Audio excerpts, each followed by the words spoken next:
According to the United Nations, a third of women across the globe have been victims of physical and sexual abuse inflicted by their intimate partners. And we at Citizens Gavel, we have had a large chunk of this fraction of women come to us as victims of sexual abuse, seeking legal redress. These women spur us into action with the visible scars and bruises of abuse evident on their body. They come to us with pathetic and heart-wrenching stories, and we are spurred into action. We begin to expend our resources, make appropriate consultations, and sometimes just when we are at the verge of instituting the action, they back out. So it keeps happening frequently, and it became an issue of concern in our organization. Why would you want to stay in a life-threatening situation? And then we discovered that so many factors come into play that dissuade these women from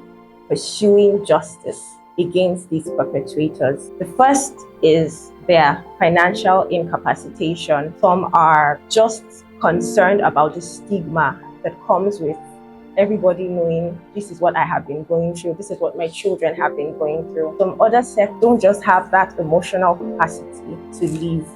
It can be likened to the Stockholm Syndrome. I'd like to share a few stories. There was a lady, say Mrs. Omotayo, not her real name. She had teenage daughters, beautiful teenage girls, and she came to us. She claimed her husband has been having sexual intercourse with their biological daughter, and we sprung into action because that was so far the worst we have received then. She later on sent her representative, pleaded with us that she couldn't bear the stigma that would come with having that matter in public, and how there will be sensational blogs and how it will just be all over social media.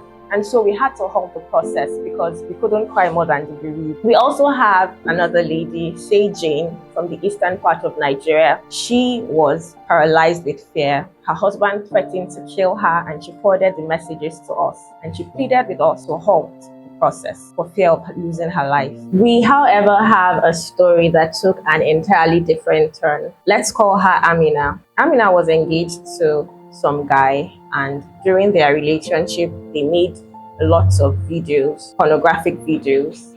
And when the relationship broke up, the guy began sharing such videos, which of course is a crime in Nigeria.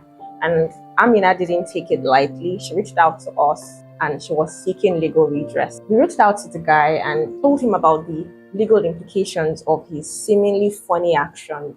And he immediately deleted all copies of the pornographic videos and also rendered Amina an apology. We realized that not everyone will be as confident as Amina. Not everyone will have that determination to see that they get legal redress. And we came up with a few recommendations that would actually encourage women to stick to their decision not to be victims of sexual and gender-based violence. One of the things we recommend is stiffer punishments for perpetrators of sexual abuse. We also recommend empowerment programs, financial empowerment programs, vocational training, skill acquisitions, having hospitals that have segments that focus just on sexual abuse victims will go a long way, providing them with subsidized medical facility, providing them with treatment that speaks to their mental health, their psychological state,